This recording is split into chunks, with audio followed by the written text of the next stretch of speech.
lost documents, like the Gospel of Philip and Book of Enoch, reveal a hidden history where humanity is divided into three spiritual types.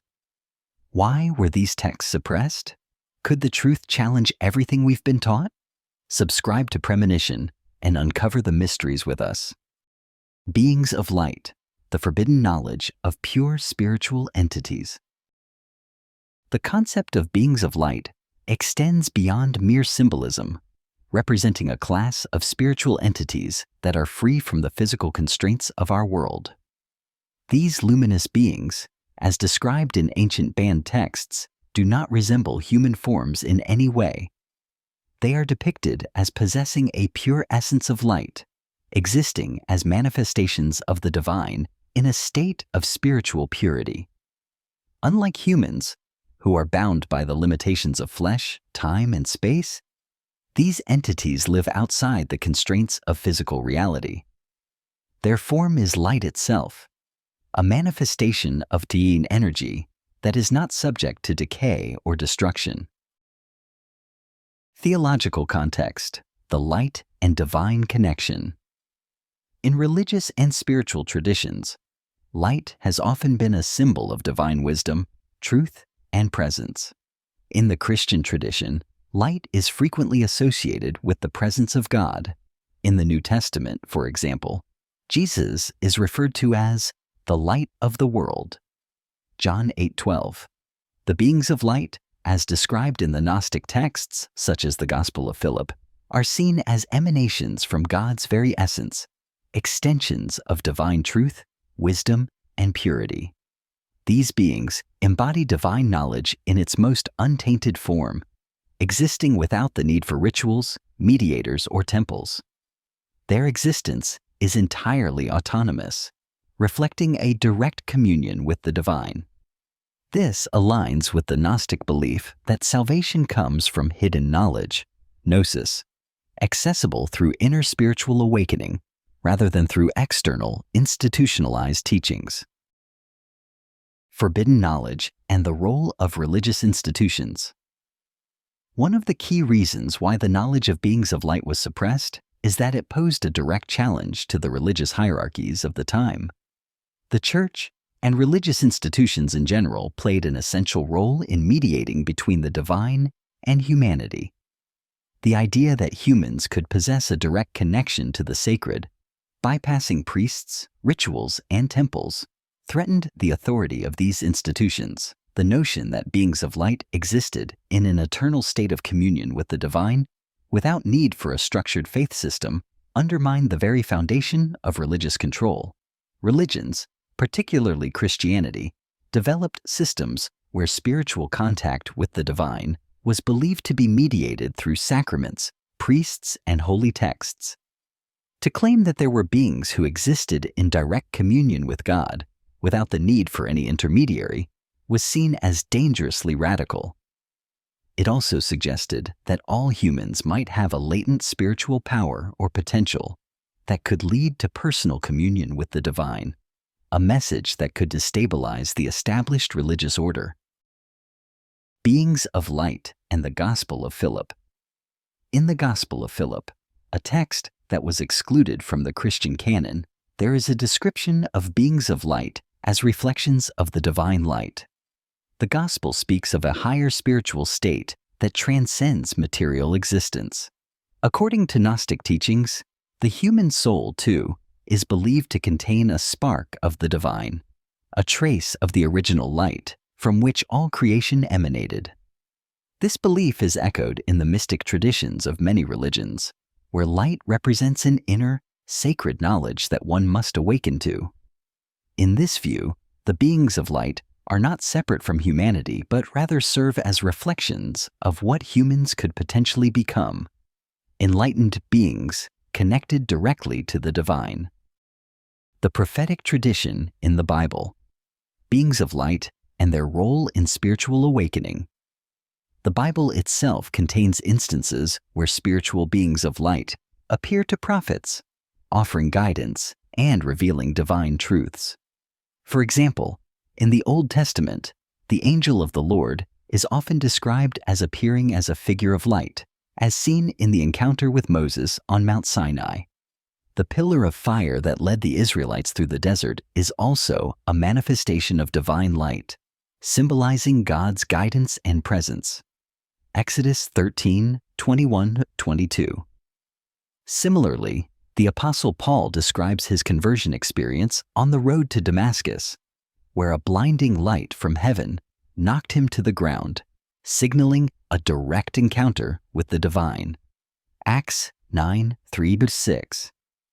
This blinding light that envelops the prophet often serves as a spiritual awakening, leading the individual to a deeper understanding of God's will. In Christian theology, such moments of illumination are seen as pivotal to the spiritual journey as they offer a glimpse of divine truth. The light represents both a purifying force and a revelation of God's glory. Thus, the concept of beings of light can be connected to the prophetic tradition found in the Bible, where light often symbolizes God's direct intervention in the lives of chosen individuals, guiding them to greater knowledge and understanding. The threat to institutionalized faith. The theological implications of beings of light being directly connected to the divine challenge the structured nature of institutionalized religion. Religious institutions require rituals, dogma, and intermediaries, such as priests or sacred texts, to facilitate spiritual communication. The idea that divine truth could be accessed without these structures was seen as a threat. If humans could connect directly to the divine, bypassing traditional rituals, it would diminish the need for the authority of the church or any established religious hierarchy. In Gnostic teachings, this direct connection to the divine through inner knowledge was viewed as the key to spiritual salvation. The beings of light, in this sense, were not only celestial beings, but also symbols of the potential for humanity to transcend the limitations of earthly existence and reconnect with the source of all life. The spark of divine light within us. The idea that every human carries within them a spark of this divine light reflects a deeply mystical aspect of many spiritual traditions. In Christian mysticism, this concept is seen in the idea of the image of God in which humans were created, Genesis 1:26-27. This divine image is believed to be an inherent part of human nature, and through spiritual practices, individuals can reconnect with their divine origins. Similarly, in Eastern philosophies, such as Hinduism and Buddhism, the idea of an inner light or divine essence is also present. These traditions speak of the soul's potential for enlightenment and the possibility of reaching a state of pure spiritual understanding. Thus, the beings of light serve as a reminder of the potential divinity that lies within each individual. Their existence is not just a theological concept, but also a vision of what humanity might one day become if they embrace the inner light and wisdom within themselves. This vision, however, is in stark contrast to traditional religious views that emphasize external guidance and institutionalized faith. Earthly humans, a creation designed for control. In contrast to the beings of light who exist as pure spiritual entities in divine communion, earthly humans are depicted in ancient and Gnostic traditions as a creation of matter, one that is limited, flawed, and ultimately subjected to the forces of control. These early writings present humanity as a product of the Demiurge, a figure whose creation of the material world is viewed with suspicion and disdain. The Demiurge is a lower, lesser god, often associated with the idea of a manipulative or flawed creator whose primary motivation is to maintain dominion over his creations. The Demiurge and the creation of humanity. In the Gnostic worldview, the Demiurge is responsible for creating the physical world in a way that traps divine souls within the constraints of material existence. Earthly humans, according to these teachings, were intentionally crafted with a limited nature, specifically to keep their higher divine essence imprisoned within a fragile and mortal body. Unlike the beings of light, whose very existence is a direct expression of divine power, Earthly humans are seen as imperfect reflections, bound by the flesh and unable to transcend their material constraints. The Demiurge is depicted as an egocentric figure whose creation of humanity serves not as an act of love or benevolence, but as an exertion of power. This world, and the humans within it, are viewed as part of a larger system of control, one designed to keep the human spirit enslaved to the cycles of survival, desire, and physical need. Humans are forced to engage with the material world, attending to basic needs such as food, sleep, and protection. These dependencies are not simply natural aspects of existence, but are designed to distract and disempower, ensuring that the soul remains unaware of its true spiritual nature. Imprisonment of the soul. The concept of humans as imprisoned souls is central to Gnostic thought. According to these teachings, the soul is divine in origin, but has been trapped in a body created by the Demiurge. As such, humans live in a state of ignorance, constantly concerned with earthly matters, fearful of death and hardship, and driven by desires that serve to anchor them further into the cycle of suffering. This ignorance prevents them from realizing their true purpose, spiritual awakening, and reconnection with the divine essence they originated from. In many Gnostic writings, the key to liberation lies in awakening to gnosis, a deep, intuitive knowledge that transcends intellectual understanding. Gnosis reveals the truth of one's divine origins and the way to escape the material world. Yet, the Demiurge has intentionally designed humans to be unaware of this higher knowledge. Fear, insecurity, and the need for material possessions are implanted within humanity to keep them enslaved to the cycle of physical existence. Only those few who manage to break free from these worldly concerns, by rejecting the material world and its distractions, can hope to reconnect with the divine. Submission to external control. Gnosticism also explores the idea that the earthly human is perpetually subject to external structures, governments, religions, and social systems that are designed to maintain control over the masses. These institutions, often depicted as extensions of the Demiurge's influence, further limit human potential by enforcing obedience, conformity, and dependency. In religious doctrines in particular, serve as a tool for keeping people from realizing their inner power. Instead of seeking inner spiritual truths, the masses are encouraged to submit to external authorities, relying on rituals and dogma that only perpetuate their bondage to the material world. As a result, humanity becomes a collection of followers, susceptible to the doctrines of whatever system holds sway over them. The idea of personal enlightenment and spiritual autonomy is suppressed, leaving individuals bound to the endless cycle of survival and submission. The Demiurge ensures that humans forget their divine origin and purpose, keeping them as mere pawns in a grand cosmic scheme that prevents their spiritual liberation. Humans born of fire. The uncontrollable forces of rebellion. The humans born of fire are not merely a rebellious group. They embody a deep spiritual awakening that distinguishes them from the rest of humanity. Their essence is tied to a divine spark, an inner fire that sets them on a perpetual path of self-discovery, transformation, and revolt against the status quo. The texts that describe these individuals often portray them as being outside of conventional time and space, driven by an uncontrollable force that moves them toward enlightenment and spiritual evolution. This fire within them is a direct manifestation of the divine, an unquenchable flame that burns within their very soul. The nature of their inner fire, a dual force. The fire that burns within these beings is both destructive and creative, often leading to paradoxical outcomes. On one hand, the destructive aspect of the fire allows them to break down established structures and rid themselves of limitations, beliefs, and traditions that seek to constrain their spiritual evolution. These individuals are fearless in confronting the forces that attempt to suppress their inner truth, rejecting everything that binds them to a material, transient world. On the other hand, This fire is equally creative. It is a transformative energy that has the power to shape new realities.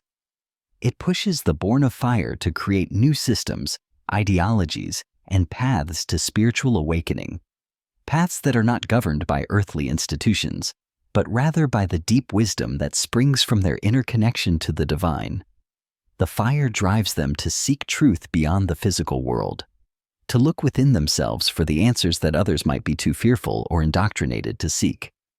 This inner fire is what fuels their restless desire to transcend earthly limitations, continually pushing them to seek deeper truths about existence.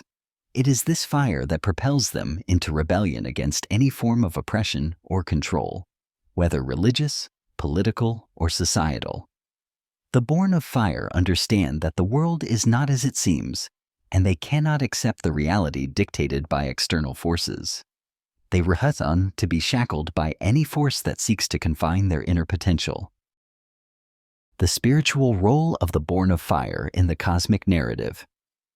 The humans, born of fire, are not simply rebels for the sake of rebellion. Their rebellious nature has a deeper spiritual purpose. According to many esoteric traditions, these individuals are seen as spiritual catalysts. They are the ones who awaken others to the truth that lies beyond the material world. They are the agents of change who disrupt the complacency of society and stir others into realizing their own potential. In this sense, the born of fire serve as spiritual warriors. They are the ones who challenge dogma, question authority, and seek truth in places others may fear to explore. In doing so, they not only awaken themselves, but also pave the way for others to walk their own path of enlightenment. They challenge the idea that humans must live within the rigid boundaries imposed by external systems, whether those boundaries are religious, social, or political. In many traditions, the born of fire are viewed as key players in a cosmic struggle. Their actions are not only personal, but have wider ramifications in the grand spiritual scheme. Their rebellion is part of a greater plan to liberate humanity from its materialistic entrapment and lead them toward the ultimate reunion with the divine. This cosmic role is part of their divine essence, an innate purpose that has been encoded into their being from the moment of their creation. The struggle and sacrifice of the born of fire. The life of the born of fire is not an easy one. As individuals driven by an inner force that resists conformity, they often find themselves in conflict with the world around them. They are misunderstood, persecuted, and isolated, as their refusal to conform challenges the very foundations of the world they inhabit. Their path is one of sacrifice, not only for themselves, but often for others. The born of fire are frequently called upon to endure hardship and suffering as they pursue their quest for truth, as their fire cannot be extinguished even in the face of persecution or adversity. In many sacred texts and mythologies, these individuals are depicted as suffering for their beliefs. Their internal fire drives them to push beyond the confines of their physical existence, and they often face trials that test their resolve. Their willingness to endure this suffering is seen as an essential part of their spiritual journey. It is through their trials and tribulations that they are able to forge their own path and, in doing so, blaze a trail for others to follow. The legacy of the born of fire, revolutionaries and leaders of the future. The legacy of the born of fire is one of transformation. Their actions, though often misunderstood in their time, create ripple effects throughout history. They are the visionaries and revolutionaries who spark movements, challenge established norms, and inspire others to see the world through a different lens. Their influence can be seen in those who, throughout a history, have fought for change. Individuals who questioned societal norms and who, through their efforts, helped to redefine the spiritual, social, or political landscapes of their time.